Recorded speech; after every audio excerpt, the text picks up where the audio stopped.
ยาน้ำแก้ร้อนในเขากุยขวดสีขาวฝาสีเขียวจากอ้วยอันโอสถ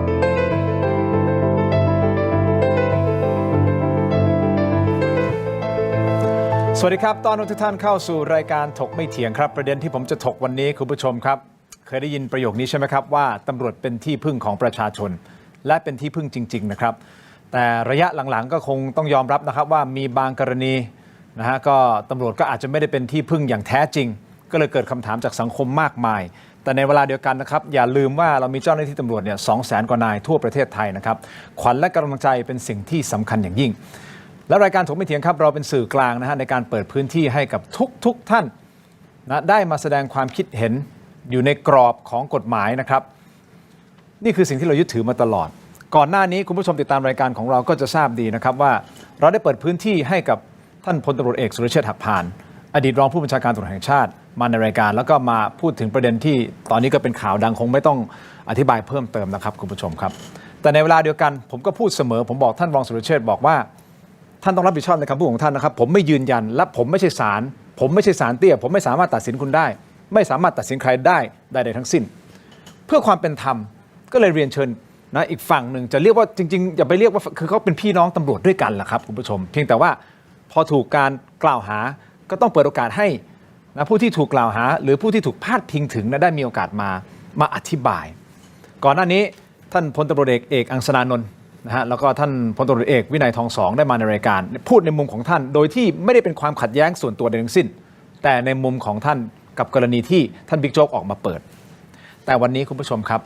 ท่านผู้นี้ชื่อของท่านถูกพูดย้ำซ้ำจนสังคมเริ่มสงสัยในตัวท่านว่าให้ตกลง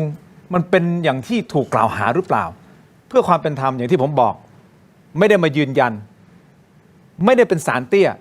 แต่เราต้องเปิดโอกาสให้ชี้แจงอย่างเป็นธรรมนี่คือหน้าที่ของสื่อเพราะฉะนั้นวันนี้ขอต้อนรับนะครับท่านรองเจรตำรวจแห่งชาติและประธานอนุกรรมการประชาสัมพันธ์ป้องกันการกระทำความผิดอาชญากรรมทางเทคโนโลยีท่านพลตำรวจโทไตรรงค์ผิวพรรณครับสวัสดีครับท่านครับส่วนอีกท่านนึงครับประธานกรรมการคณะอาชญาวิทยาการบริหารงานยุติธรรมรองศาสตราจารย์พันตำรวจโทดร.กฤษณพงศ์ภูตระกูลหรือว่าอาจารย์โต้งครับสวัสดีครับอาจารย์โต้งครับทุกท่านคงทราบดีในรายการอาจารย์โต้งเคยมารายการเราหลายต่อหลายรอบอาจารย์เป็นอีกท่านหนึ่งที่บอกแล้วว่าวงการตำรวจแน่นอนมีทั้งดีคนดีและคนไม่ดีในเวลาเดียวกันอาจารย์โต้งก็เคยทำงานเป็นตำรวจแล้วออกมาตอนนี้เป็นนักวิชาการเป็นอาจารย์ก็จะมีมุมมองที่เป็นกลางในวันนี้นะครับท่านไตรรงค์ขอบคุณมากนะครับที่ท่านให้เกียรติกับรายการถกไม่เถียงนะครับท่านครับเปิดพื้นที่ให้ทุกสิ่งทุกอย่างจะเป็นการถามในกรณีที่ถูกกล่าวหาในการทำงานของตำรวจมากกว่าคงไม่ใช่เป็นเรื่องของความว่าคุณแค้นกันหรืออะไรส่วนตัวไม่ใช่นะครับแต่มันมีประโยคที่ลอยมาในสังคมแล้วก็กลายเป็นประโยคที่บอกว่าเนี่ยตำรวจนี่คือแหล่งสแกมเมอร์ตำรวจคือแหล่งองค์กรอาชญากรรม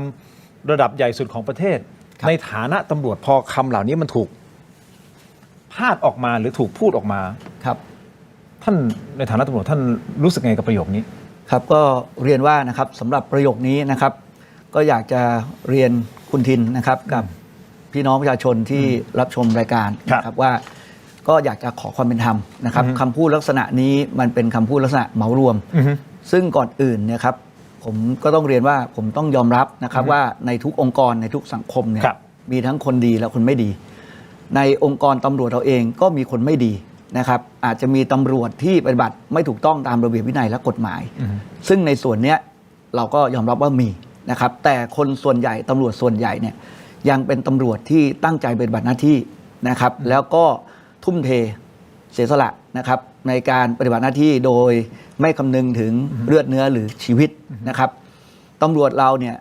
ทุ่มเท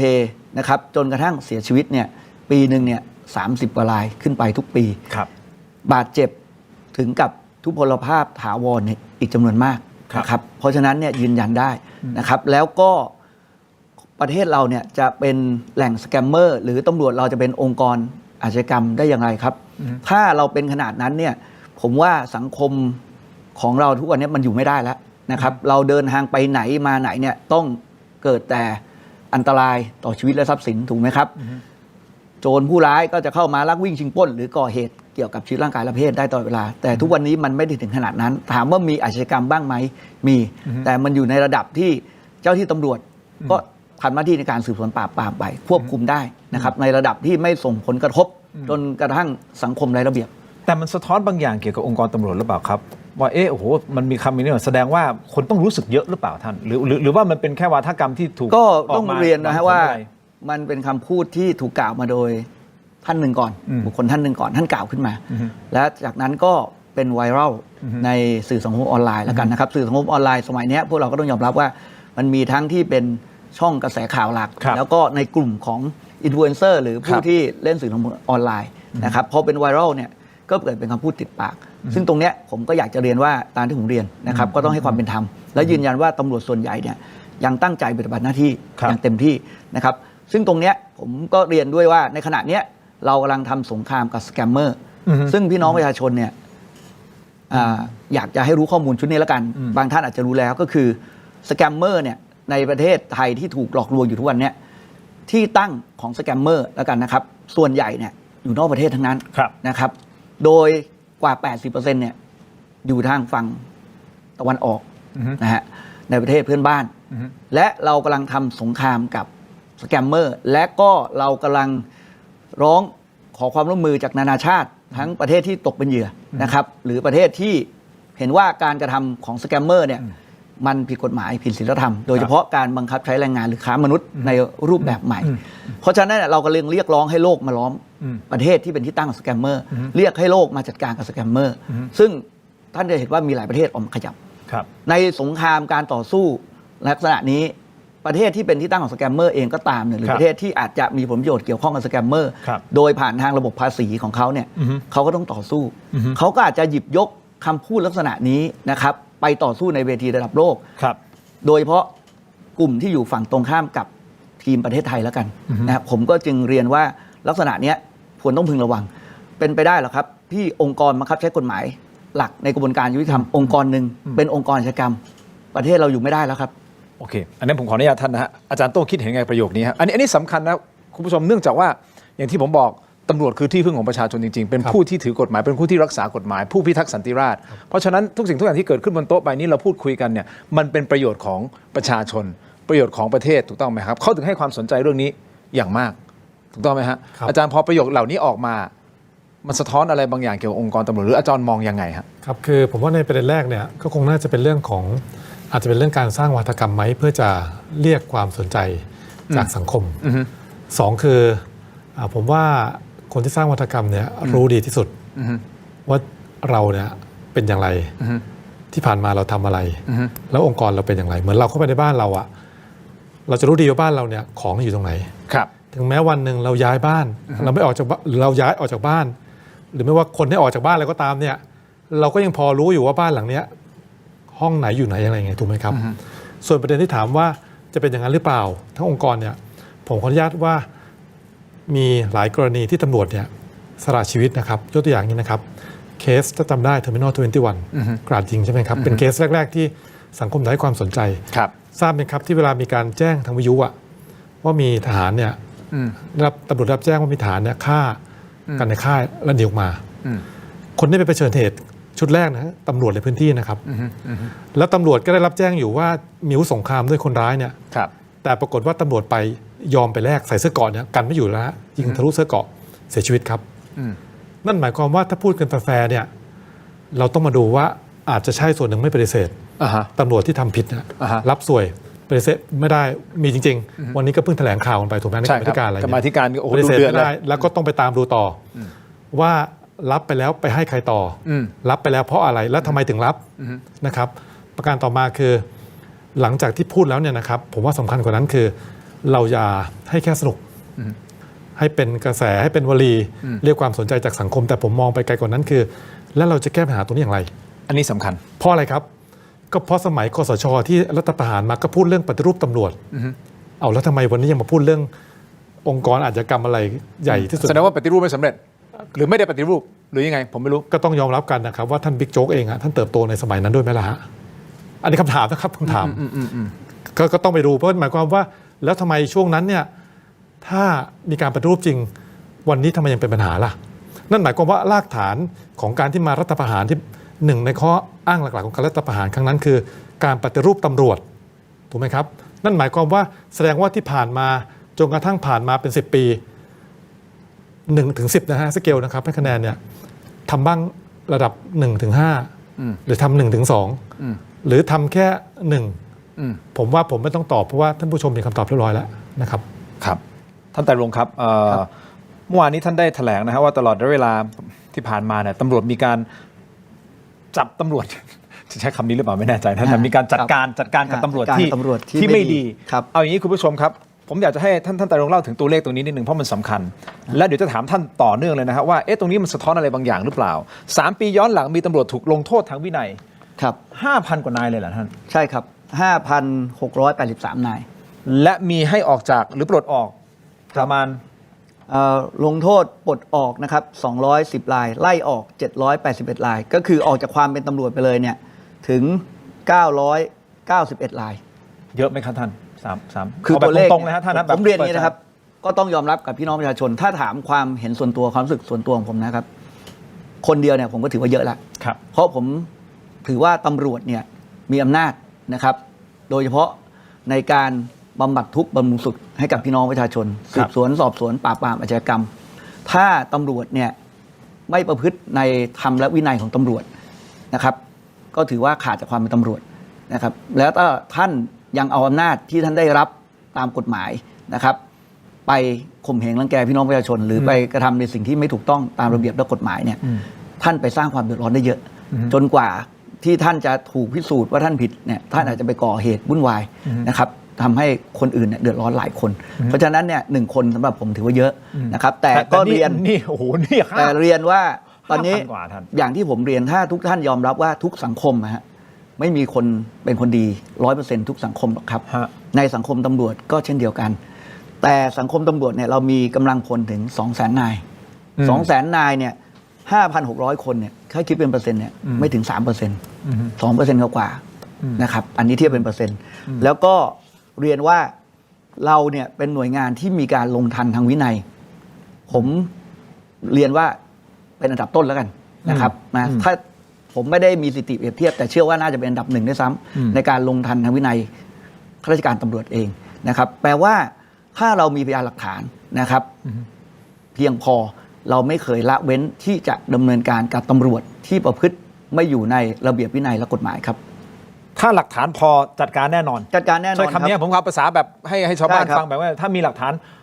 พอว่าคนนี้มีพยานหลักฐานนะครับพิสูจน์ได้ในการที่จะลงทันทางวินัยเนี่ยก็ต้องเปิดโอกาสให้ผู้ถูกกล่าวหาเนี่ย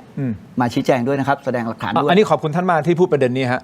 คือถึงแม้เขาจะถูกกล่าวหาก็ตามแต่เขาต้องมีเวทีให้เขาได้ชี้แจงก่อนครับก็ต้องเรียนนะฮะเหตุที่เราต้องให้ความเป็นธรรมเนี่ยมันเป็นหลักทั่วไปอยู่แล้วนะครับตามกฎหมาย2เนี่ยต้องยืนยันว่าเจ้าที่ตำรวจเนี่ยเราอยู่ระหว่างคน2ฝั่งเสมอนะครับฝั่งหนึ่งคือฝั่งผู้เสียหายอีกฝั่งหนึ่งคือฝั่งผู้ต้องห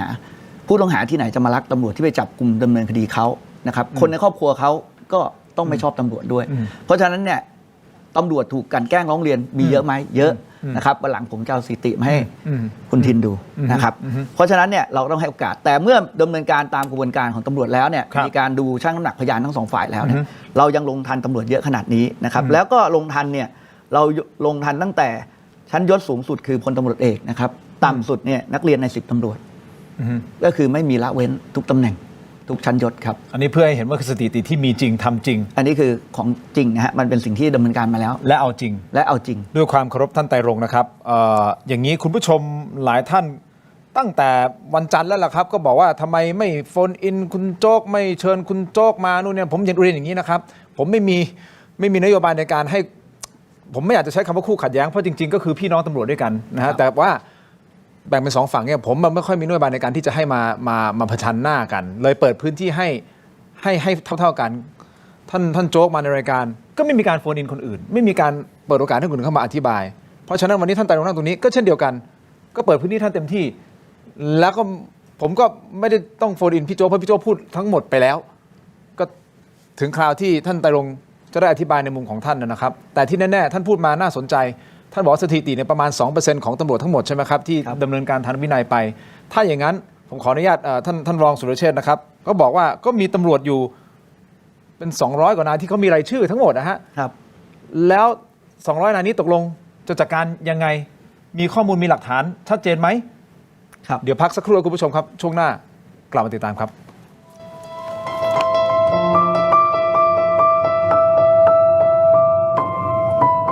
กลับมาอีกครั้งกับหลักสูตรที่ทุกคนรอคอย AI Transformation for Marketing and Media Season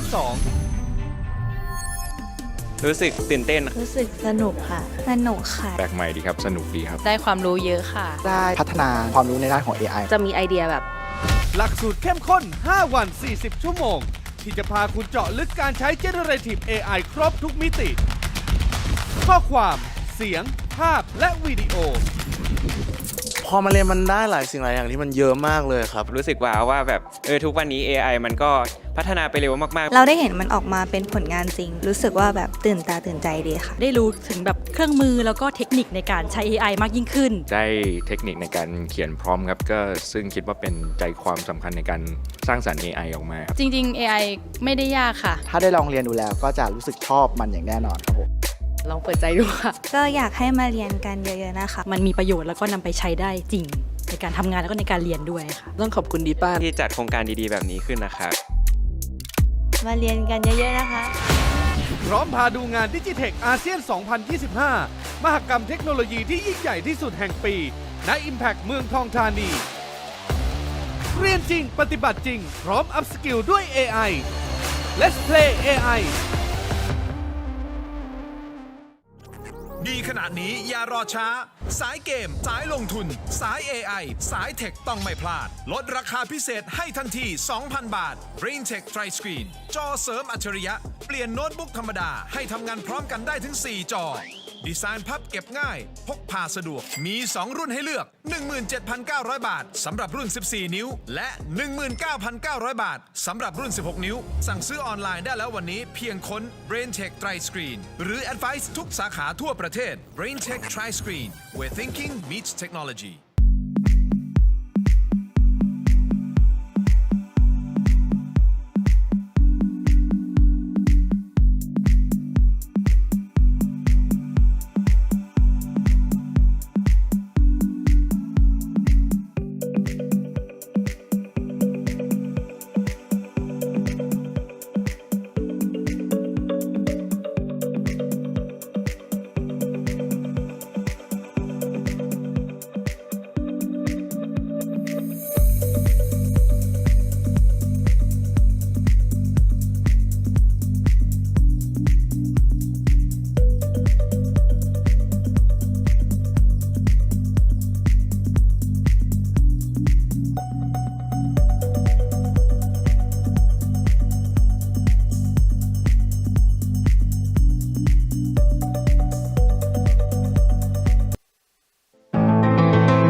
วันเกิดยาบรรเทาอาการแสบร้อนกลางอกและอาหารไม่ย่อยเนื่องจากกรดไหลย้อนชนิดน้ำอ่านคำเตือนในฉลากก่อนใช้ยา กลับมาต่อครับรายการถกไม่เถียงยังอยู่กับท่านไตรรงค์นะครับแล้วก็อาจารย์โต้งนะครับคุณผู้ชมครับพูดคุยกันต่อเลยนะครับมีเสียงของท่านรองสุรเชษฐ์ใช่ไหมฮะที่เป็นกรณีที่ท่านพูดถึงเรื่องของตำรวจ200 กว่านายแล้วก็ผบตรว่าถามว่าจะดำเนินการกี่โมงไปดูครับ ผมไม่ได้ว่าองค์กรอาชญากรรมทั้งองค์กรนะผมพูดต่อท้ายว่านะตำรวจมีดีและไม่ดีนะครับเราจะปล่อยให้ตำรวจ200 กว่าคนเนี่ยมาทำให้ตำรวจ 200,000 กว่าคนเสียหายได้อย่างไรนะครับแต่วันนี้มีตำรวจที่รับเว็บพนัน230 กว่าคนรวมถึงผบตรนะครับแล้วยังมีเพิ่มอีกตามข้อมูลที่ผมให้อีก30 กว่าคนรวมแล้ว280 290อย่างนี้ถ้าไม่เรียกองค์กรอัยการข้ามชาติก็ต้องเรียกสมาคมอัยการข้ามชาติหรือเปล่านะครับผมก็ต้องกลับเรียนว่าผมไม่มีทางที่จะปล่อยให้ตำรวจ200 กว่ามาทำให้ตำรวจ 200,000 กว่าเสียหายเพราะตำรวจ 200,000 กว่าเขาไม่รู้เรื่องตำรวจที่รู้เรื่องคือตำรวจที่อยู่ในสังกัดของกรมจัดการไซเบอร์ที่มีหน้าที่ในการปราบเว็บพนันนะครับนะแล้วเราตั้งกรมจัดการนี้มาเพื่อการนี้โดยเฉพาะ ท่านไตรรงค์ครับมีหลักฐานหรือไม่ครับที่จะเอาผิดที่ท่านรองสุรเชษฐ์ได้อธิบายในกรรมาธิการวันนี้ใช่ไหมครับ200 กว่านาย ครับก็เรียนคุณทินนะครับวันนี้ผมก็ได้ไปร่วมประชุมด้วยแล้วก็ผมก็ได้อธิบายไว้ครั้งแล้วผมก็ขออนุญาตอธิบายซ้ำแล้วกันนะครับตำรวจ200 กว่านายตามที่ท่านกล่าวเมื่อสักครู่นะครับขอ แยกเป็นการเป็น2ทางแล้วกันฮะ ครับ ทางคดีอาญาก่อน ในการสอบสวนดำเนินคดีอาญากับผู้เกี่ยวข้อง ทั้งหมดที่พูดถึงเนี่ยมาจากเส้นเงินของบัญชีคุณพิมพ์วิไล ครับ นะครับซึ่งเกี่ยวพันกับเว็บพนันหลายเว็บนะฮะในเว็บที่ชุด PCT 4 เป็นชุดจับกลุ่มคือเว็บ BNK นะครับซึ่งในที่สุดนะฮะก็มีการลงไปออกหมายจับแล้วก็ลงไปตรวจค้นจับกลุ่มที่จังหวัดสงขลาในวันที่ลงไปตรวจค้นจับกลุ่มเนี่ยปรากฏว่าเราไปจับจุดการตลาดเพิ่มได้อีกนะครับก็ไปดำเนินคดีเพิ่มเติม ก็ไปพบว่านอกจากเว็บ BNK แล้วยังมีอีกหลายเว็บเช่นเว็บ Venus Master กับเว็บอื่นๆเป็นต้นนะครับในการดำเนินคดีของคุณพิมพ์วิไลเนี่ยจากการลงไปจับที่ภาคใต้เนี่ยทางท่านผู้กำกับสืบจังหวัดภาคใต้เนี่ยท่านก็มาช่วยขยายผลใช้คำพูดอย่างนี้แล้วกันท่านก็ขยายผลดำเนินการไปซึ่งในส่วนของเตาปูนก็ที่เราร้องทุกข์ไปที่เตาปูนนะครับก็ดำเนินการไปในการสอบสวนดำเนินคดีกับผู้เกี่ยวข้องในเส้นเงินนะครับที่เกี่ยวข้องกับคุณพิมพ์วิไลทั้งหมดไม่ว่าจะมาจากเว็บใดก็ตามในส่วนของเว็บ BNK เตาปูนดำเนินการไปจนถึงท่านรองโจ๊กกับพวกนะครับตามที่เป็นข่าวอยู่แล้วนะครับแล้วทางข้างล่างล่ะทางสงขลาก็ดำเนินการกับพิมพ์วิไลเหมือนกันนะครับแต่อันนี้ทางสงขลากันพิมพ์วิไลเป็นพยานนะครับแต่ของเราเนี่ยคุณพิมพ์วิไลเป็นผู้ต้องหานะอันนี้เป็นข้อสังเกตไว้นะครับมันได้ด้วยแหละก็แล้วแต่อันนึงเป็นผมให้ดูของเราเนี่ยเขาเป็นผู้ต้องหาแล้วเราขยายผลไปจับเขาข้างล่างได้ด้วยแล้วไปเจอจุดการตลาดด้วยในขณะที่เราจริงๆเนี่ยเราต้องขยายผลต่อถูกไหมครับแต่ว่าไม่เป็นไรข้างล่างมาช่วยทำจะด้วยใครสั่งการหรือเปล่าผมไม่ทราบนะครับในที่สุดเนี่ยก็ขยายผลแล้วก็ดำเนินการไปจนถึงเส้นเงินที่พูดถึงว่าไปเกี่ยวพันกับตำรวจ200ถึง300นายตามที่ท่านพูดนะครับแล้วก็โยงไปจนถึงอดีตผบ.ตร.ตามที่ท่านพูดนะครับแล้วก็โยงไปถึงกลุ่มตำรวจกลุ่มหนึ่งที่ท่านขึ้นชาร์จวันนี้ท่านก็ขึ้นชาร์จชุด PCT 1 2 3 4นะครับ5นะแล้วแต่ท่านจะขึ้นไอ้เส้นเงินนี่มันจริงไหมท่านผมเรียนว่าในเส้นเงินทั้งหมดเนี่ยนะครับมันมีการสืบสวนสอบสวนแล้วในที่สุดเนี่ยก็ดำเนินคดีนะครับโดยทางผู้กำกับสืบสวนกับทีมพนักงานสอบสวนสพคหงส์ในจังหวัดสงขลาเนี่ยทำการสอบสวนแล้วดำเนินคดีโดยเขาดำเนินคดีที่เส้นตรงเลยนะที่มุ่งเน้นมาเลยก็คือเส้นที่ปรากฏในชาร์ตที่ท่านบอกว่ามาที่ชุด PCTC เส้นนี้ท่านไหลเลยนะครับแล้วก็ออกหมายจับบุคคลที่เกี่ยวข้องนะครับกันพิมพ์วิไลเป็นพยานนะครับแล้วก็มีการโอนเงินต่อมาถึงบัญชีหนึ่งที่วันนี้ก็พูดในที่ประชุมชื่ออาซิซะก็กันไว้เป็นพยานอีกนะฮะแล้วข้ามบัญชีถัดไปคือกนกพรอันนี้ออกหมายจับไปบัญชีจตุพลหรือจตุพรนะฮะที่เขาเขียนเป็นจอจานจุดไว้เนี่ยอันนี้ออกหมายจับเสร็จแล้วก็ไปบัญชีของตำรวจ3นายออกหมายจับ2นายยศนายดาบท่านรองโจ๊กท่านก็เอ่ยชื่อเรียบร้อยแล้วก็พันเอก1นายท่านก็เอ่ยชื่อเรียบร้อยพันเอกเนี่ยร้องทุกข์กล่าวโทษนะครับเสร็จแล้วท่านก็พูดเองนะฮะว่า3คนนี้เป็นเจ้าที่ตำรวจชุด PCT 3แต่ชาร์จท่านขึ้น PCT 4ท่านก็พูดเองในที่ประชุมกรรมาธิการเป็น PCT 3คือผมแต่ว่าในชาร์ตเขียน PCT 4ใช่แล้วผมก็บอกแค่ว่าตำรวจ3คนนี้ผมรู้ชื่อนามสกุลก็ต้องขอบคุณท่านรองโจ๊กท่านก็เอ่ยชื่อนามสกุลออกมาแล้วผมก็ยืนยันกับที่ประชุมกรรมาธิการว่า3คนนี้ผมยืนยันได้ว่าไม่ใช่เป็นตำรวจที่อยู่ในชุด PCT 4ที่ผมเคยดูแลในขณะนั้นแน่นอน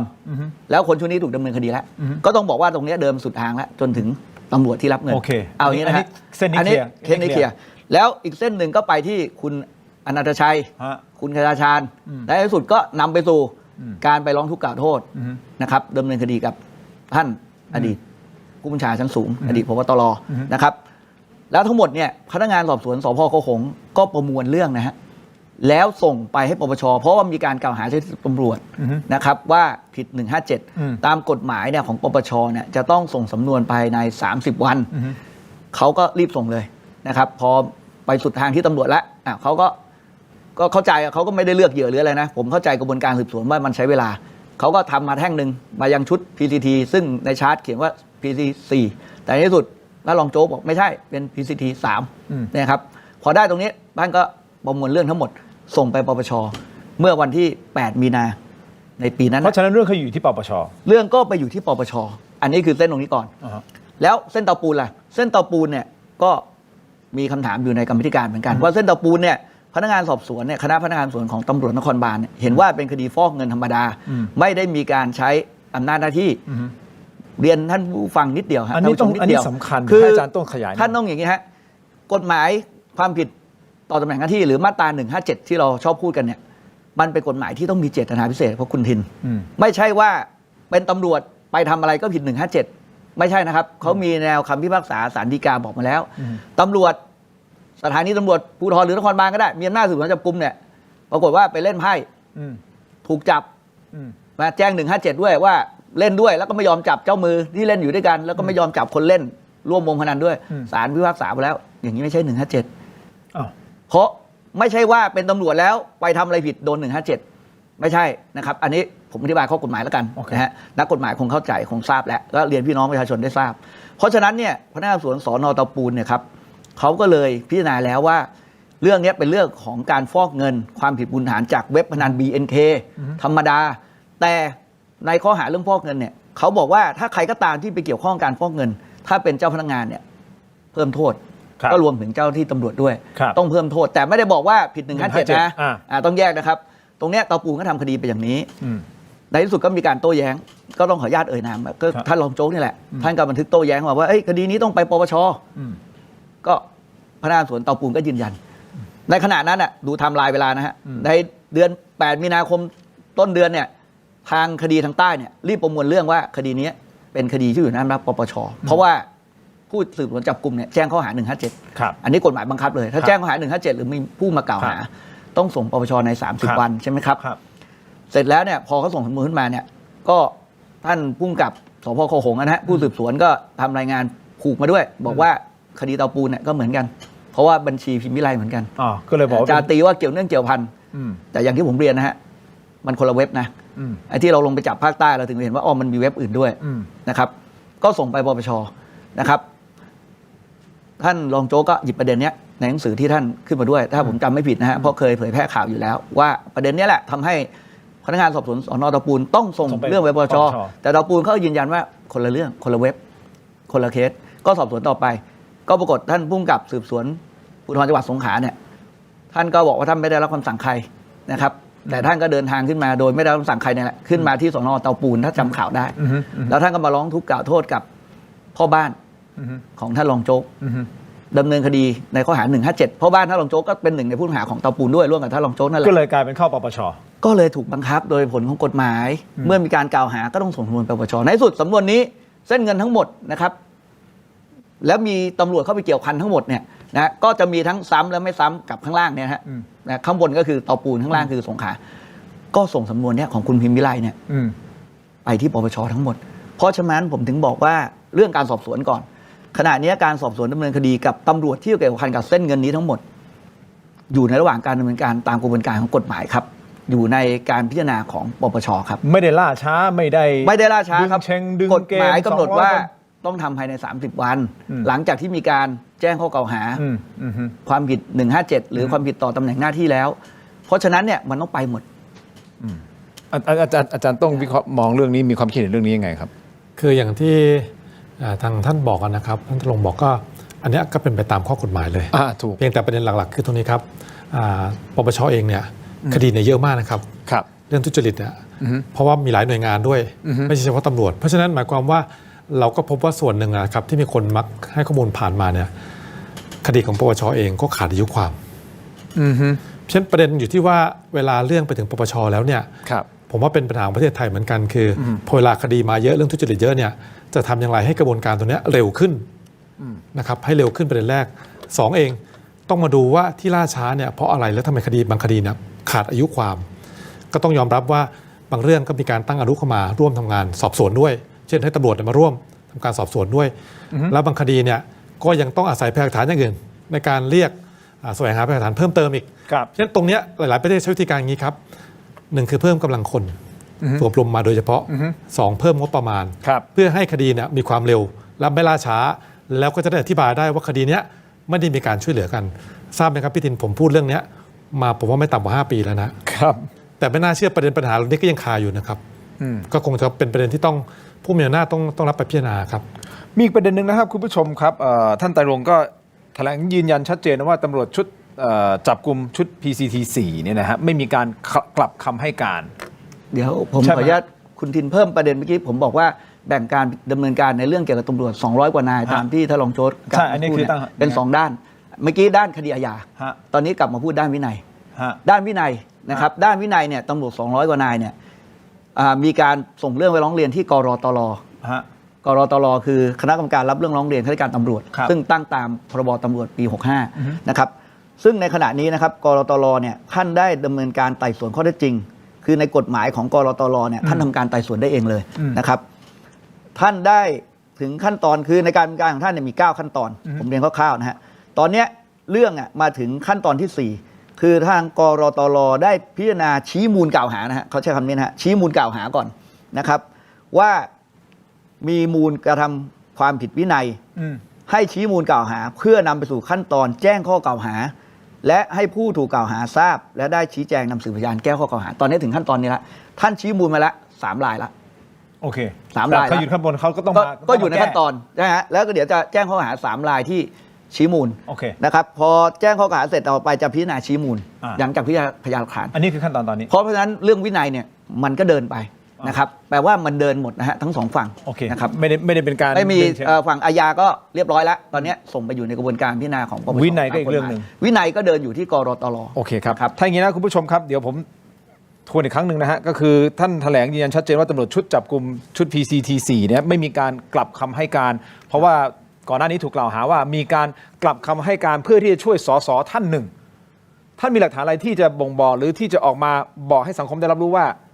เนี่ยหลักฐานชัดเจนว่าไม่มีการกลับคำให้การพักสักครู่ครับช่วงหน้ากลับติดตามครับ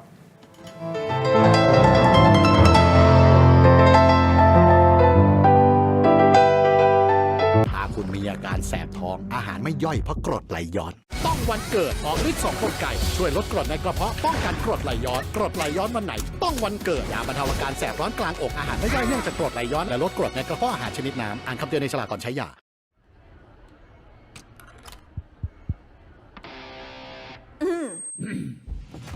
ไมบาซิน OTC รสส้มและรสมะนาว ยาอมบรรเทาอาการเจ็บคอ ช่วยระงับเชื้อในปากและลำคอ จากเกรเตอร์ฟาร์มาโปรดอ่านคำเตือนในฉลากก่อนใช้ยา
สนับสนุนโดย Lift Up Your Life สร้างสรรค์ความสุขให้ชีวิต Seagull Electric บริษัท HK Pharmaceutical จำกัดมุ่งมั่นพัฒนายามาตรฐานสากลประชาชนเข้าถึงง่ายกลับมาครับถกไม่เถียงครับยังอยู่กับท่านไตรรงค์นะครับและอาจารย์กฤษณพงศ์นะครับต่อก่อนที่จะไปที่อาจารย์โต้งนะครับเพราะจะมีคำถามหลักๆให้อาจารย์ช่วยวิเคราะห์นิดนึงนะครับเกี่ยวกับประเด็นที่วันนี้นะหลายคนอาจจะมองโดยเฉพาะตำรวจบางนายหรือบางท่านนะที่ไม่สบายใจว่าท่านรองสุรเชษฐ์เหมือนมาเผาบ้านตัวเองหรือเปล่าแต่จริงๆบางคนก็อาจจะมองว่าเฮ้ยท่านทำเพื่อปฏิรูปตำรวจนะเป็นเรื่องดีนะทำเพื่อให้มันดีขึ้นอาจารย์มองยังไงอันนี้เดี๋ยวได้เรียนถามอาจารย์นะแต่ท่านไตรรงค์ครับกลับมาที่ประเด็นนี้เป็นประเด็นสำคัญครับเพราะมีการพูดถึงพาดพิงถึงนะฮะว่าชุดตำรวจที่ไปจับกุมชุด PCT เนี่ยมีการกลับคำให้การเพื่อที่จะช่วยเหลือสสชนพัฒน์อันนี้คือชื่อนี้ก็คือเป็นที่รู้แล้วเป็นเรื่องราวใหญ่โตนะฮะและปรากฏว่า PCT 4มันคือท่านในสมัยช่วงนั้นใช่ไหมฮะใช่ครับทำไมกลับคำให้การเหมือนไปช่วยสสชนพัฒน์หรือเปล่าท่านอธิบายไงครับก็ประเด็นแรกก่อนนะครับก็แบ่งเรื่องนี้ผมขออนุญาตอธิบายเป็น2ประเด็นนะครับคุณทินเรื่องแรกเรื่องกลับคำให้การเนี่ยยืนยันว่าไม่มีการกลับคำให้การนะครับครับแล้วอะไรที่ทำให้มีคำนี้ออกมาคืออย่างนี้ครับต้องเรียนว่าบันทึกเนี่ยที่ปรากฏในข่าวคือบันทึกการสอบสวนที่ปรากฏว่าสอบสวนที่สพ.เมืองสงขลาวันที่24มิถุนายน2565ใช่ไหมฮะครับ65หรือ65บันทึกเนี้ยตอนเนี้ยในที่สุดเนี่ยทางพนักงานสอบสวนเองชุดจับกุมเองที่ปรากฏคำให้การในบันทึกนั้นเนี่ยยอมรับตรงกันว่าบันทึกนั้นน่ะผิดพลาดไม่ตรงกับข้อเท็จจริงในการสอบสวนคืออธิบายง่ายๆการสอบสวนเนี่ยประกอบด้วย2กริยากรรมนะครับคือการซักถามพูดคุยแล้วก็สรุปความลงมาพิมพ์การบันทึกเนี่ยกับการพูดคุยซักถามเนี่ยไม่ตรงกันซึ่งตรงเนี้ยทางผู้ที่เกี่ยวข้องทั้งหมดโดยเฉพาะพนักงานสอบสวนเนี่ยได้รับในครั้งให้การกับเจรตำรวจซึ่งตรวจสอบเมื่อปีที่แล้วนะครับแล้วก็ได้ทำบันทึกรับกันไว้นะครับทั้ง3คนเนี่ยถึงเหตุการณ์ดังกล่าวว่าข้อเท็จจริงสอบสวนกันยังไงแล้วบันทึกทำไมมันถึงพลาดลงไปอย่างนั้นนะครับแล้วเขาก็ได้ส่งมอบบันทึกเนี้ยให้กับการตรวจสอบของเจรตำรวจไว้ด้วยนะครับเพราะฉะนั้นตรงเนี้ยผมเรียนว่ามันเป็นเทคนิคอลเออร์เลอร์แล้วกันนะครับซึ่งยืนยันได้ว่าชุดสืบสวนจับกุมเนี่ยไม่มีการกลับคำให้การตามที่ปรากฏเป็นข่าวเสร็จแล้วมาดูประเด็นที่2ว่าเจตนาช่วยเหลือสสชนพัฒน์ไหมหรือเปล่าผมต้องเรียนเนี่ยฮะเจตนาเนี่ยไปดูการกระทำนะครับตำรวจชุดจับกุมเนี่ยมีการดำเนินคดีกับชนพัฒน์เนี่ยอย่างต่อเนื่องนะครับขยายผลนะครับจากการจับเว็บธรรมดาแอดมินธรรมดาขยายผลจากพยานหลักฐานที่ได้ในที่เกิดเหตุและอุปกรณ์โทรศัพท์อิเล็กทรอนิกส์ไปสู่การแจ้งข้อหาร้องทุกข์กล่าวโทษดำเนินคดีและออกหมายจับนายชนพัฒน์ในข้อหาความผิดตามพรบพนันและพรบคอม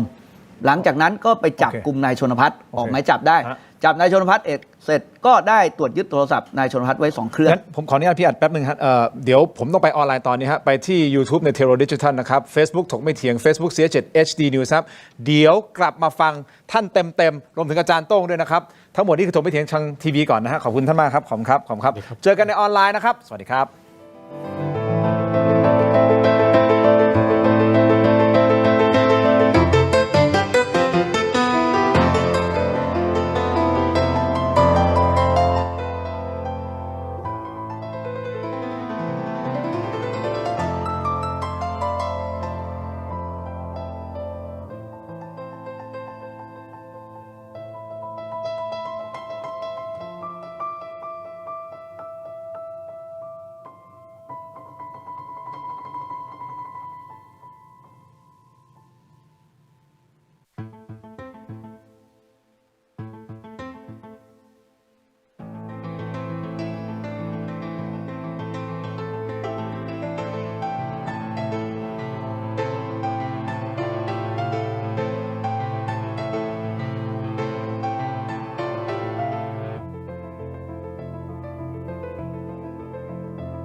ลับมากันต่อนะครับคุณผู้ชมครับทวิตในช่วงของออนไลน์นะฮะขออภัยนะฮะเรากำลังเตรียมทางเทคนิคนิดนึงนะครับของสปอนเซอร์พอดีมันเข้าเยอะนิดนึงนะ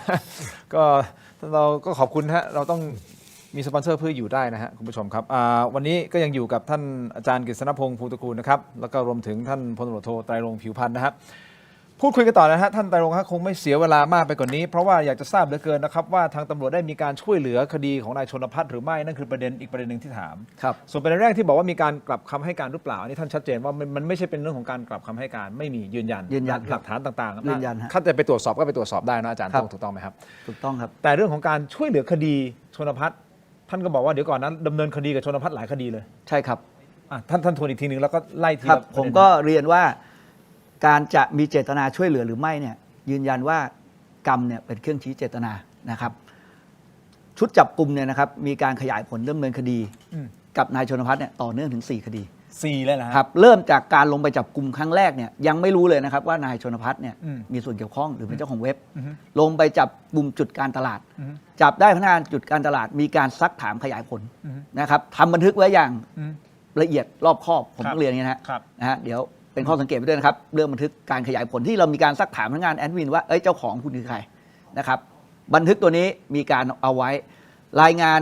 การตรวจโทรศัพท์ข้อมูลในโทรศัพท์มีการขออนุญาตเข้าถึงไว้นะครับตามพรบคอมมีการจัดทำบันทึกไว้จนในที่สุดนำไปสู่การออกหมายจับนายชนภัทรกับพวกในข้อหาร่วมกันจัดให้มีการเล่นการพนันนะครั้งแรกเนี่ยนายชนภัทรยังไม่ถูกจับถูกไหมครับเพราะไม่ได้อยู่ในที่เกิดเหตุนะครับผ่านไประยะหนึ่งพอรวบรวมพยานหลักฐานได้ไปขออนุมัติศาลออกหมายจับแล้วก็ไปตามจับนายชนภัทรพอจับได้ก็ตรวจยึดโทรศัพท์ของนายชนภัทรได้2เครื่องนะเป็นโทรศัพท์ iPhone 2 เครื่องนะครับพอยึดเสร็จก็ขออนุญาตเข้าถึงตามพรบคอมนะครับ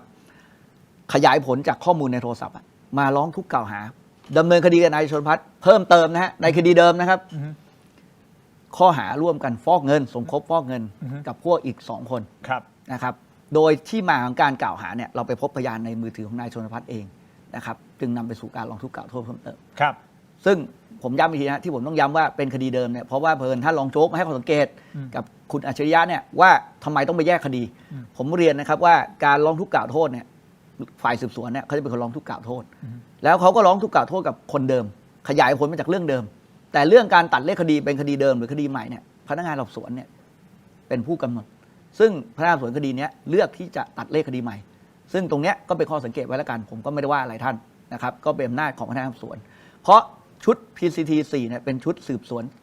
จับกลุ่มเท่านั้นเองนะไม่ได้เป็นผู้สอบสวนและผมก็ไม่มีอำนาจกำกับดูแลการสอบสวนในตำรวจภูธรภาค 9นะครับ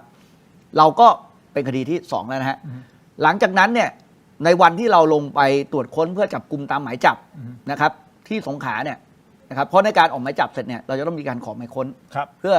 ติดตามจับกลุ่มตัวผู้ต้องหาตามหมายจับโดยก็จะระบุถิ่นที่อยู่หรือสถานที่ที่คิดว่าเขาหลบซ่อนตัวพอไปตรวจค้นปรากฏว่าไปเจอพนักงานแอดมินนะครับกำลังบริหารผ่านโทรศัพท์มือถือนะครับรับสารภาพว่าได้ย้ายจุดการตลาดจากเขตสพเมืองที่ถูกจับเมื่อต้นเดือนเนี่ยย้ายไปอยู่ที่หาดใหญ่นะครับแล้วไปเปิดจุดการตลาดใหม่ที่นั่นเว็บที่ถูกปิดกั้นไปนะครับปิดเว็บเปลี่ยนชื่อใหม่นะครับแล้วก็ย้ายไปทำที่หาดใหญ่พาเจ้าที่ตำรวจชุดจับกุมเนี่ยไปตรวจค้นจับกลุ่มก็ไปจับกลุ่มได้พนักงานการตลาดอีกครั้งหนึ่งเป็นครั้งที่2หลาย10 คนเลยทำเหมือนเดิมครับทำบันทึกซักถามมีการซัดทอดทุกอย่างมีข้อทุกอย่างมีหมดนะฮะมีหมดมีบันทึกหมดซัดทอดนายชนภัทรก็นำไปสู่วันถัดไปวันรุ่งขึ้นหลังจากนั้นนะครับก็ต้องไปร้องทุกข์กล่าวโทษเพิ่มเติมอีกในคดีร่วมกันจัดมีการเล่นการพนันที่หาดใหญ่เป็นคดีที่3นะครับผมเรียนว่านี่นะฮะเดินสุดนะครับเนี่ย3 คดีต่อเนื่องในปี65ข้ามปีมาครับเรามาจับกลุ่มเว็บพนันชื่อเว็บสายเปย์ที่สน.เพชรเกษมจากข้อมูลพยานหลักฐานที่ได้จากการซักถามเหมือนเดิมและข้อมูลในพยานหลักฐานทางอิเล็กทรอนิกส์ก็คือโทรศัพท์นั่นแหละครับก็พบว่ามีการเชื่อมโยงถึงนายชนภัทรอีกแล้วเจ้าที่ตำรวจชุดจับกลุ่มเนี่ยก็ไปติดตามผลคดีที่เคยจับที่สงขลาเนี่ยเพื่อนำมาประกอบการสืบสวนในที่สุดเนี่ยนะครับก็ไปร้องทุกข์กล่าวโทษดำเนินคดีกับนายชนภัทรที่สน.เพชรเกษมสรุปแล้วเป็นคดีที่4ผมถามว่าตรงนี้เดินสุดไหมฮะถ้าไม่สุดเนี่ยจะดำเนินคดี กับนายชนพัฒน์ทำไมตั้ง4 ครั้งถ้าจะช่วยเหลือจะไปดำเนินคดีทำไมแล้ววันนี้นะครับในที่ประชุมกรรมาธิการต้องขอบคุณเจ้าที่ปปงท่านบอกว่าเมื่อวันที่11ในการประชุมคณะกรรมการธุรกรรมของปปงมีการออกคำสั่งยึดอายัดทรัพย์ชั่วคราวเขาเรียกว่าออกหมายยอออกคำสั่งยอของปปงของนายชนพัฒน์ประมาณ150 ล้านตัวเลขกลมๆนะครับท่านพูดเองว่าพยานหลักฐานที่นำมาสู่การออกหมายเนี่ยเพราะเกิดจากรายงานการสืบสวนของเจ้าที่ตำรวจรายงานการทำบันทึกซักถามของเจ้าที่ตำรวจชุดจับกุมและที่สำคัญนะครับพยานหลักฐานทางวิทยาศาสตร์ก็คือพยานหลักฐานจากการตรวจพิสูจน์โทรศัพท์มือถือของนายชนพัฒน์ซึ่งบัญชีโซเชียลของนายชนพัฒน์และบัญชีไลน์ของนายชนพัฒน์ที่ใช้ชื่อว่า Power Ingrid มีความเชื่อมโยงกับโทรศัพท์มือถือนายชนพัฒน์นะครับผมอธิบายนิดเดียวเวลาเราเปิดบัญชีโซเชียลเราจะเอาเบอร์โทรศัพท์เข้าไปผูกพี่คุณทินนึกออกนะฮะอันเนี้ยการตรวจพิสูจน์ตรงนี้ตรวจพิสูจน์โดยผู้เชี่ยวชาญโดยนักวิทยาศาสตร์คือกองพิสูจน์หลักฐานกลางตรงนี้เป็นพยานหลักฐานทางวิทยาศาสตร์ซึ่งมันไม่สามารถแก้ไขเปลี่ยนแปลงได้ทางปปงเชื่อแล้วก็ยังชมชุดจับกุมเลยว่าให้ความร่วมมือมาให้ข้อมูลอย่างดีจนในที่สุดนำไปสู่การออกคำสั่งยึดอายัดทรัพย์นายชนพัฒน์ผมถามว่าอย่างเงี้ยสุดไหมครับจะมีเจตนาช่วยเหลือไหมนะครับถ้าช่วยเหลือเนี่ยจะไปให้การอย่างนี้หรอเพราะฉะนั้นเนี่ยชุดจับกุมเนี่ยยืนยันนะครับไม่ได้กลับคำให้การและไม่เคยมีเจตนาช่วยเหลือและก็ในคดีที่ผมบอกว่าค้างอยู่นะครับตอนเนี้ยมันมีคดีของนายชนพัฒน์ค้างอยู่3 คดี1 คดีร่วมกันฟอกเงินที่สพเมืองสงขลาซึ่งพนักงานอัยการสูงสุดนะครับหรือผู้ที่ท่านมอบหมายเนี่ยได้สั่งสอบสวนเพิ่มเติมนะครับขณะนี้ทราบจากพนักงานสอบสวนสพเมืองสงขลาว่าสอบเสร็จแล้วส่งไปให้ท่านแล้วท่านกำลังพิจารณาอยู่คดีที่2คือคดีของสพหัดใหญ่ในข้อหาร่วมกันจัดมีการเล่นการพนันท่านสั่งสอบสวนเพิ่มเติมพนักงานสอบสวนสพหัดใหญ่รับว่าภายในวันที่15นี้จะสอบให้จบแล้วส่งเดี๋ยวก็ท่านรอสั่งอยู่ส่วนคดีสน.เพชรเกษมพนักงานสอบสวนรับว่าเดี๋ยวจะทำความเห็นทางคดีนะครับจะมีความเห็นควรสั่งฟ้องหรือควรสั่งไม่ฟ้องก็เดี๋ยวรอดูกันต่อไปเพราะฉะนั้นเนี่ยทุกเรื่องเนี่ยสุดหมดนะครับโดยเฉพาะที่หาดใหญ่ผมเพิ่มเติมนิดเดียวท่านอัยการสูงสุดเนี่ยท่านพิจารณาสำนวนและท่านมีความเห็นว่าการสอบสวนยังไม่สิ้นกระแสความท่านก็สั่งสอบสวนเพิ่มเติมท่านก็สั่งให้มาสอบชุดจับกุมเนี่ยแหละครับเพิ่มเติมถึงประเด็นการสืบสวนประเด็นการซักถามประเด็นการส่งโทรศัพท์ตรวจพวกนี้ตามที่ผมนำเรียนเพราะฉะนั้นจะเห็นว่าชุดจับกุมเนี่ยยืนยันเหมือนเดิมเดินสุดตลอดครับอาจารย์โต้งครับฟังมาทั้งหมดครับอาจารย์เป็นนักอาชญาวิทยาด้วยนะฮะแล้วอาจารย์เป็นตำรวจด้วยอดีตตำรวจเท่าที่อาจารย์มองงี้แล้วคืออันนี้คือสุดซอยไหมไปจริงๆสุดหรือเปล่าในขั้นตอนต่างๆเพราะผมไม่ใช่ตำรวจผมจะไม่ทราบว่าขั้นตอนในการสืบสวนมันเป็นอย่างนี้ไงนี่คือไม่ได้การนี่ช่วยเหลือได้ไหมอันนี้มีช่องช่วยเหลือบ้างไหมเอาตรงๆเลยครับก็คือจากท่านที่ฟังท่านแต่ลงมานะครับเนื่องจากคดีของที่มีการจับเนี่ยแตกย่อยไปเกี่ยวกับเว็บอื่นอีกโดยเชื่อมไปยังคุณชนพัฒน์เนี่ยนะครับเพราะฉะนั้นถ้าถามว่าสุดหรือไม่เนี่ยต้องเอาพยานหลักฐานที่มีทั้งหมดเนี่ยมากองดู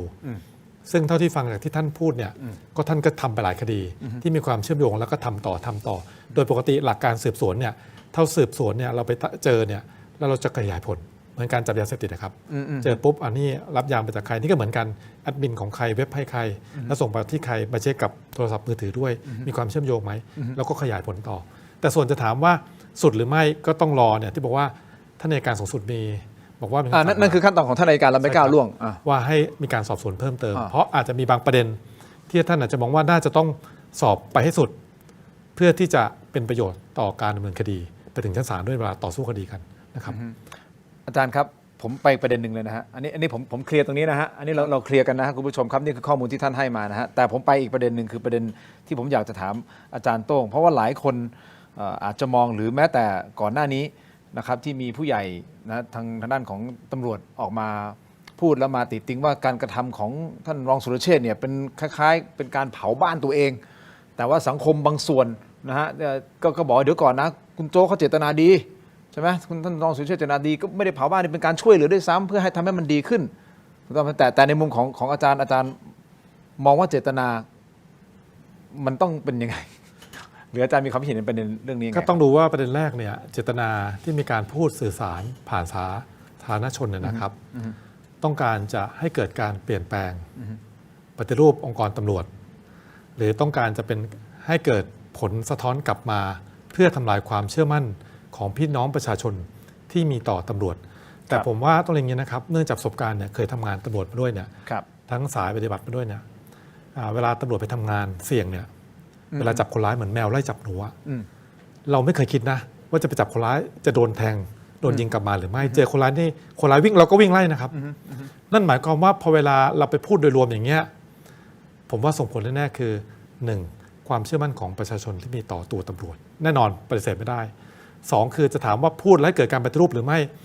ผมพูดเรื่องปฏิรูปตำรวจเนี่ยผมว่าพูดมาไม่ต่ำกว่าช่วงชีวิตผมแล้วนะผมจำได้นะก็แสดงว่าพูดกันมา 20-30 ปีเนี่ยก็ยังเป็นอยู่ถูกไหมครับคำถามคือแล้วเราพูดอย่างนี้จะเกิดการปฏิรูปไหมครับการปฏิรูปจะเกิดขึ้นได้เนี่ยต้องเกิดขึ้นได้ผมกล้ายืนยันเลยนะครับพี่ทินโดยคนมีอำนาจไม่ได้เกิดจากการพูดครับย้อนกลับไปเนี่ยอันนี้ขออนุญาตคือจริงๆแล้วพี่ๆน้องๆกันทั้งนั้นนะผมไม่อยากจะพูดนะบิ๊กโจ๊กท่านรองโจ๊กก็รุ่นพี่ผมนะในวงการตำรวจก็จะรู้กันท่านก็ยอมรับเองว่าสมัยท่านประวิตรเป็นรองนายกที่คุมตำรวจเนี่ยอันนั้นเนี่ย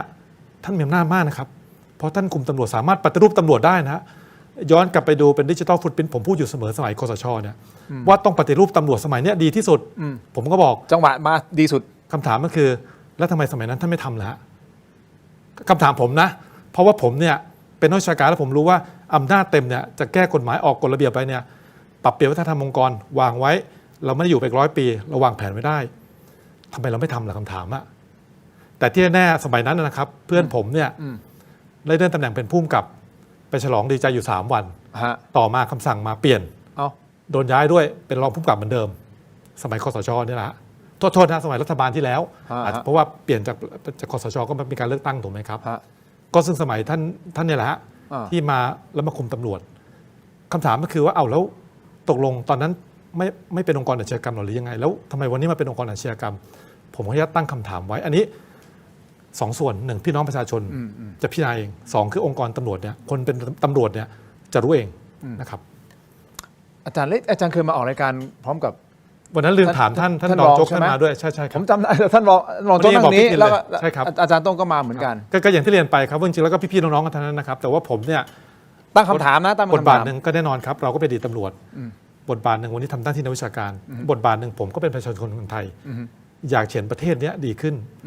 เราไม่ได้อยู่เป็น100 ปีถูกครับพี่ทินแต่ว่าก่อนจะไปเนี่ยฝากความดีไว้ให้กับประเทศนี้ไว้บ้างนะพอเวลาวันหนึ่งเราไม่อยู่บนโลกวันนี้คนก็ชื่อคนนี้ไม่ต้องสร้างอนุสาวรีย์หรอกฮะก็บอกคนนี้สุดยอดเลยแค่นั้นนะพอครับตรงครับเนื่องจากว่าท่านไตรรงค์เดี๋ยวจะมีภารกิจต่อเนื่องนะครับแต่ผมขออีกมีเวลาสักนิดนึงนะฮะท่านครับในพูดถึงเรื่องของปฏิรูปตำรวจแล้วท่านในฐานะตำรวจนะครับตำรวจผู้ใหญ่ท่านคิดว่าจะดึงศรัทธาของประชาชนกลับมาให้กับตำรวจได้อย่างไรครับผมเรียนนะครับว่าพวกเราข้าราชการตำรวจทุกคนนะครับต้องถือว่าครั้งนี้เป็นวิกฤตแล้วกันนะครับวิกฤตศรัทธาที่ถูกกล่าวหานะครับปรามาสกันอย่างนี้นะครับถ้าพวกเราต้องการทำให้พี่น้องประชาชนเชื่อมั่นนะครับในการทำงานของพวกเราเนี่ยพวกเราคงต้องทุ่มเทในการปฏิบัติงานปฏิบัติหน้าที่ขอให้ยึดมั่นในอุดมคตินะครับจริยธรรมคุณธรรมของตำรวจนะครับอย่าเอาอำนาจในการบังคับใช้กฎหมายที่พี่น้องประชาชนมอบให้เราแล้วกันนะครับตามกฎหมายเนี่ยไปใช้ในการข่มเหงรังแกพี่น้องประชาชนนะครับหรือไปประพฤติปฏิบัติไม่ชอบนะครับเพราะถ้าพวกเราคนใดคนหนึ่งเนี่ยไปทำอย่างที่ผมนำเรียนเนี่ยผิดวินัยเนี่ยนะครับแม้แต่คนเดียวเนี่ยพี่น้องประชาชนที่ถูกท่านไปข่มเหงรังแกเนี่ยเขาเดือดร้อนแสนสาหัสนะครับเขาเจ็บแค้นนะครับที่ถูกรังแกจากเจ้าที่ตำรวจซึ่งเขาคาดหวังต้องเป็นคนที่มาช่วยเขาดูแลให้ความปลอดภัยรักษาความสงบเรียบร้อยในสังคมเพราะฉะนั้นตรงนี้นะครับในส่วนของการปฏิบัติก็ขอเรียกร้องเพื่อนพ้องน้องพี่ข้าราชการตำรวจในส่วนของระเบียบและกฎหมายที่เกี่ยวข้องผมต้องเรียนอย่างนี้นะครับว่าในพรบปี65นะมีข้อดีหลายเรื่องนะครับแต่สิ่งที่ควรปรับปรุงมีไหมก็มีผมพูดในฐานะส่วนตัวแล้วกันนะครับว่าผมเป็นผู้บัญชาการมา3 หน่วยนะครับเป็นทั้งผู้บัญชาการสำนักงานกฎหมายและคดีผู้บัญชาการสำนักงานพิสูจน์หลักฐานตำรวจแล้วก็มาเป็นผู้บัญชาการตำรวจสืบสวนสอบสวนอาชญากรรมทางเทคโนโลยีหรือตำรวจไซเบอร์ ในเรื่องการแต่งตั้งผมพูดเสมอนะครับว่าโอ้โหตั้งแต่มีพรบตัวนี้นะครับ ผมแต่งตั้งเนี่ยผมทำได้ยากมาก เพราะมีข้อจำกัดเพื่อรักษาสิทธิ์ของเพื่อนพ้องน้องพี่ข้าราชการตำรวจซึ่งเรื่องนี้เป็นเรื่องสำคัญนะครับเรื่องสำคัญเพราะมันเป็นเรื่องขวัญกำลังใจและความมั่นคงในตำแหน่งหน้าที่ สมัยนี้คุณจะย้ายคนออกจากกองบัญชาการใดกองบัญชาการหนึ่งง่ายๆเนี่ยไม่ได้นะครับไม่มีทางนะฮะซึ่งก็อาจจะมีอีกเสียงสะท้อนหนึ่งว่าอาจจะแข็งไปทำให้อำนาจบริหารอ่อนแอแต่ผมเรียนด้วยความเห็นส่วนตัวนะครับผมบอกเลยว่าในพรบตัวเนี้ยนะครับมีจุดที่ต้องปรับปรุงไหมมีบ้างแต่ในรูปแบบการแต่งตั้งตามพรบตัวเนี้ยในปัจจุบันเนี่ยผมบอกว่ามีคนอยู่ 20% เนี่ยไม่ชอบคน 80% ชอบคน 20% ไม่ชอบคือใคร 10% คือผู้มีอำนาจแต่งตั้งไม่ชอบแน่มันโดนมัดมือมัดเท้าอีก 10% คือใครคือคนที่ใกล้ชิดผู้มีอำนาจแต่งตั้งก็ไม่ชอบเพราะไปขอนายแล้วมันไม่ได้นะฮะโอเคเพราะฉะนั้นเนี่ยพรบตำรวจเนี่ยก็ส่วนที่ควรปรับปรุงก็ปรับปรุงไปอะไรที่มันสเตนไปเนี่ยมันไม่ยืดหยุ่นตำรวจเนี่ยเป็นหน่วยงานที่ใกล้ชิดกับพี่น้องประชาชนทำงานในการป้องกันปราบปรามอาชญากรรมอาชญากรรมเปลี่ยนตลอดนะครับรูปแบบเปลี่ยนตลอดโดยเฉพาะปัจจุบันเนี่ยเป็นอาชญากรรมทางเทคโนโลยีเป็นหลักการเปลี่ยนแปลงเร็วมากนะครับงั้นผมก็เชื่อว่าครั้งนี้ถือเป็นวิกฤตศรัทธาแต่ขอให้เรามีความหวังแล้วเรามุ่งมั่นผมฝากนิดเดียวฮะก่อนไปจริงๆไม่อยากมองคอมเมนต์เลยนะครับเพราะรู้ว่าแฟนคลับท่านเยอะนะฮะแต่มองไปเห็นคอมเมนต์หนึ่งก็ไม่ท่านบอกว่าเนี่ยท่านบอกผมดูคอมเมนต์หน่อยนะครับผมก็ดูแล้วนะครับก็ท่านบอกว่าไม่อยากดูเลยรายการนี้ไม่ชอบตำรวจคนนี้ชอบพี่ทินแต่ไม่ชอบผมนะครับไม่เป็นไรฮะท่านชอบไม่ชอบเนี่ยท่านอาจจะไม่เคยมาใช้บริการผมในงานตำรวจแล้วกันนะครับท่านอาจจะไม่เคยรู้จักตัวตนผมอาจจะไม่ใช่ตำรวจโซเชียลนะครับแล้วก็ผมก็เอานำความจริงมาเปิดเผยให้ท่านฟังเท่าที่พูดได้นะครับพยานหลักฐานมีอยู่ในขั้นตอนตามกฎหมายทั้งหมดนะครับผมกำลังต่อสู้กับปรากฏการณ์หนึ่งนะครับเขาเรียกว่า Echo Chamber Effect คือเรื่องที่มันเป็นเรื่องที่เท็จนะครับแต่พูดทุกวันและมีการแชร์ต่อโดยเฉพาะในสังคมออนไลน์ซึ่งไวมากเนี่ยในที่สุดมันนำไปสู่การทำฉันทามตินะครับทางสังคมนะก็คือพูดง่ายๆคนพูดเสียงดังเนี่ยคนที่มีแฟนคลับเยอะคนก็จะเชื่อแต่ผมเชื่อมั่นว่าความจริงข้อเท็จจริงพยานหลักฐานที่ผมพูดเนี่ยสักวันมันจะชนะเสียงดังสำหรับท่านที่ไม่ชอบผมไม่เป็นไรครับแต่ท่านเอาเบอร์โทรศัพท์ผมไว้นะครับหาไม่ยากท่านไปกดดูในสมุดตำรวจถ้าท่านใช้บริการผมสักครั้งหนึ่งในฐานะที่ผมเป็นตำรวจถ้าผมยังมีอำนาจหน้าที่นะฮะตำรวจหรือแม้ว่าผมจะเกษียณไปแล้วถ้าผมมีอำนาจหน้าที่จะช่วยเหลือท่านได้ท่านลองใช้บริการผมนะครับและท่านจะเชื่อว่าตำรวจที่ดียังมีอีกมากขอบคุณครับอย่างนี้นะครับคุณผู้ชมครับท่านไตรรงค์ผมมีโอกาสพูดคุยกับท่านอยู่นะฮะบางจังหวะนะครับท่านเป็นอันนี้เดี๋ยวจะทัวร์ลงผมฮะไม่ต้องไปลงท่านลงผมได้เลยนะแต่ผมพูดในฐานะสื่อนะครับแล้วผมก็ตรงไปตรงมาหลายท่านก็บอกว่านี่ไงมาเปรียบเทียบกับท่านรองสุรเชษฐ์ใช่ในอดีตก็เคยติดต่อท่านรองสุรเชษฐ์ในการช่วยเหลือในหลายเคสรวมถึงท่านไตรรงค์ก็เช่นเดียวกันนะก็มีบางกรณีที่มีการสื่อสารอะไรกันแล้วท่านก็ให้ท่านเป็นคนน่ารักแล้วก็ให้ความร่วมมือเป็นอย่างดีแล้วจริงๆมีหลายคดีที่ท่านทำก็เป็นที่ประจักษ์นะฮะในสังคมในออนไลน์ตอนนี้คุณก็ไปเสิร์ชได้นะครับอย่างคดีอะไรนะคดีผู้เสียชีวิตที่โรงแรมที่เป็นชาวต่างชาติเสียชีวิตโรงแรมคดีต่างๆของไซเบอร์จริงๆมันก็ท่านอำนวยความสะดวกนะคือตอนนี้ท่านไม่ได้เป็นผู้บัญชาการตำรวจไซเบอร์แล้วไงฮะถูกต้องไหมฮะแต่ก่อนหน้านี้ท่านเป็นไงและหลายสิ่งหลายอย่างของเคสของถกไม่เถียงก่อนหน้านี้มันเกี่ยวข้องกับไซเบอร์นะอาจารย์โต้งพวกหลอกโอนสแกมเมอร์ต่างๆนั่นคือท่านอยู่เบื้องหลังในการช่วยนะฮะผู้การโทษนะฮะท่านศิริวัตรดีพอท่านอย่าเข้าใจโอเคท่านมาแต่จริงๆคือท่านได้รับคำสั่งท่านได้รับการประสานท่านได้รับการสนับสนุนจากท่านไตรรงค์นะฮะเพราะฉะนั้นโอเคเอาละสังคมจะอะไรก็นะผมก็ไม่ขอบคุณแล้วก็น้อมรับไม่เป็นไรแต่ว่าอย่างที่ท่านบอกท่านต้องพิสูจน์ฝีมือผมว่าในหลายๆกรณีท่านพิสูจน์ฝีมือแล้วนะฮะแล้วผมเชื่อว่าหลังจากนี้ไปท่านก็คงต้องทำงานหนักขึ้นในการที่จะพิสูจน์ให้ประชาชนได้เห็นขออนุญาตเสริมนิดนึงนะเชิญครับคือขออนุญาตเรียนว่าเวลาจะเป็นเครื่องพิสูจน์ตัวตนของคนนะแค่นั้นเองสั้นๆครับ อย่างนี้นะครับมันมีมนต์ขลังบางอย่างกับโต๊ะถกไม่เถียงนะอาจารย์โต้งบางอย่างคือถ้าไม่ใสจริงถ้าไม่แบบตัวจริงอะโอกาสรอดจะยากมากบนโต๊ะถกไม่เถียงนะฮะความหมายคือทุกสิ่งทุกอย่างที่พูดมันจะมัดตัวคนนั้นนึกออกไหมมันมีมนต์ขลังบางอย่างของการทำรายการทอล์กไม่ใช่เฉพาะโต๊ะนี้นะฮะโต๊ะอื่นๆที่มันเกิดขึ้นอันนี้ผมเชื่อคนในวงการบันเทิงก็จะเข้าใจแล้วก็คนที่จะมานั่งอยู่ตรงนี้แล้วสปอตไลท์ส่องอ่ะมันไม่ใช่เรื่องง่ายนะผมมีกรณีหลายกรณีที่เดินเข้ามาแล้วมานั่งแล้วนั่งปุ๊บรู้เลยว่าจริงๆเขามีอะไรบางอย่างซ่อนเร้นแล้วก็สุดท้ายมันก็หลุดออกมาจริงๆครับเนี่ยที่ผมจะพูดประมาณนี้นะคุณผู้ชมผมดึงเวลาท่านมานานมากพอแล้วนะฮะวันนี้ต้องท่านฮะขออีกนิดเดียวผมต้องขายของนิดเดียวได้ไหมฮะได้ครับได้ขอนิดเดียวขออนุญาตคุณผู้ชมครับเนี่ยพูดคุยกันมานานผมขอเนี่ยให้ท่านได้อย่างนี้มูลค่ารวมไม่เกิน 3,000 บาทขออนุญาตท่านนะครับขอบคุณครับ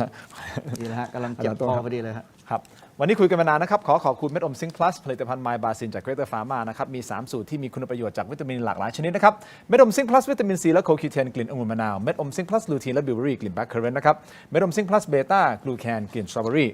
ซิงค์มีส่วนช่วยในการทำหน้าที่ของระบบภูมิคุ้มกันและกระบวนการต่อต้านอนุมูลอิสระถ้าเจ็บคอไอหรืออยากเสริมภูมิคุ้มกันเลือกไมบาซินจากเกรเตอร์ฟาร์มาหาซื้อได้ที่ร้านสะดวกซื้อซุปเปอร์มาร์เก็ตและร้านขายยาทั่วประเทศไมบาซินจากเกรเตอร์ฟาร์มาก้าวสู่60 ปีอย่างมั่นคงและยั่งยืนขอบคุณมากๆเลยนะครับ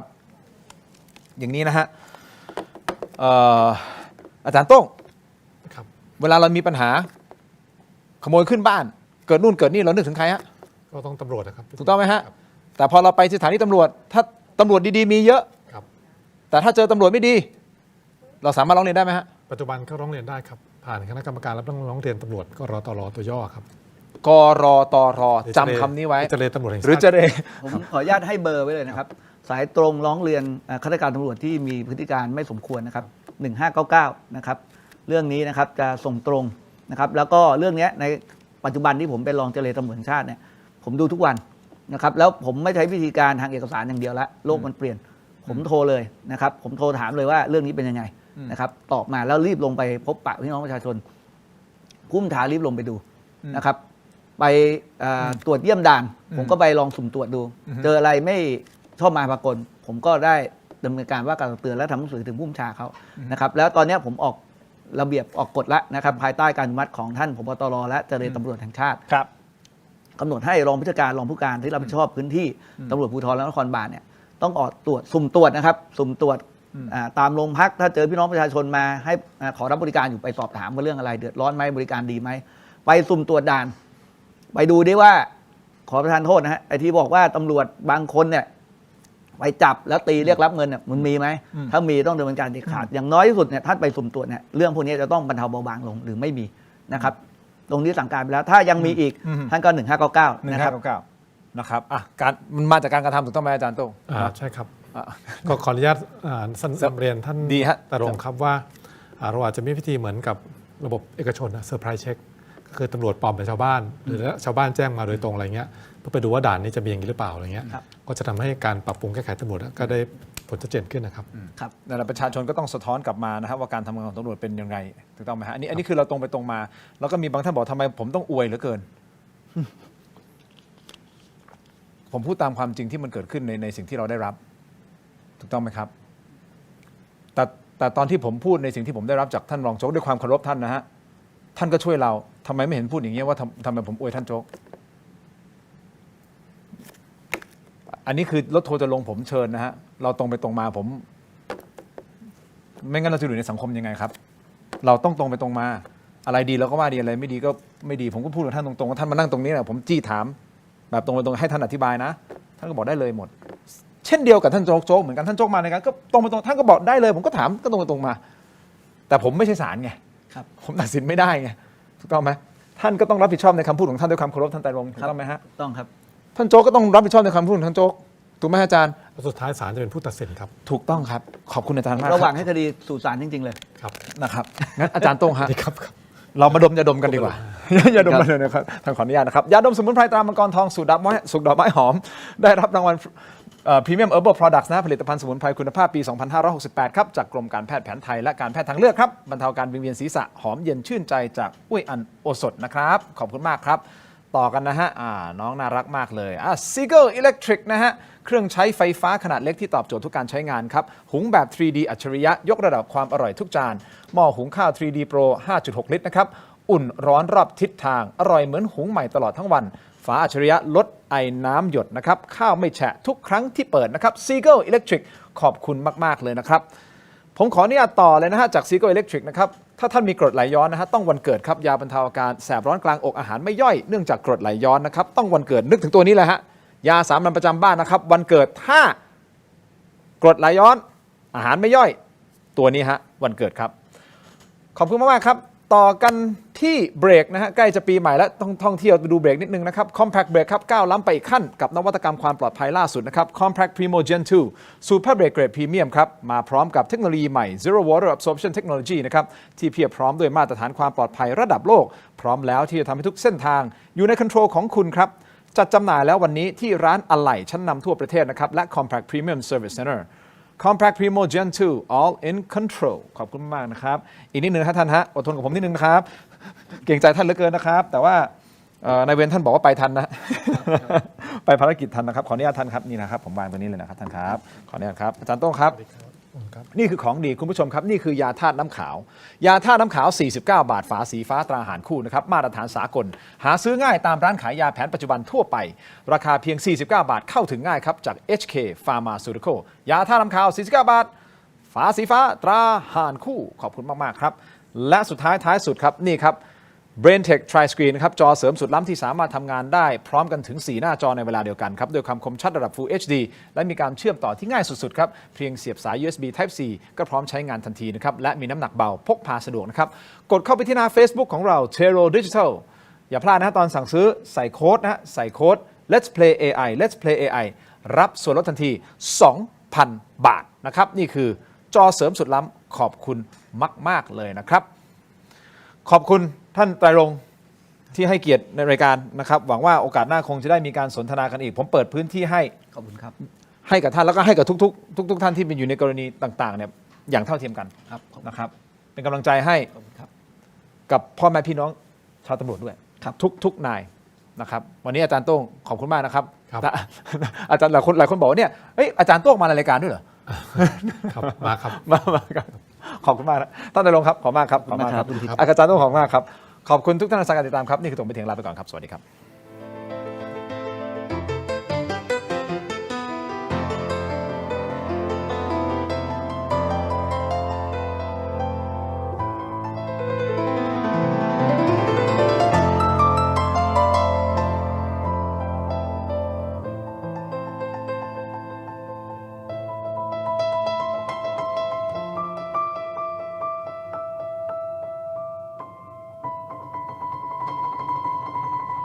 มีคุณผู้ชมถามเข้ามามากมายนะครับว่าถกไม่เถียงมีวิธีการร้องทุกข์อย่างไรเรามีขั้นตอนง่ายๆดังต่อไปนี้ครับเริ่มต้นจากสแกน QR Code นี้เลยครับ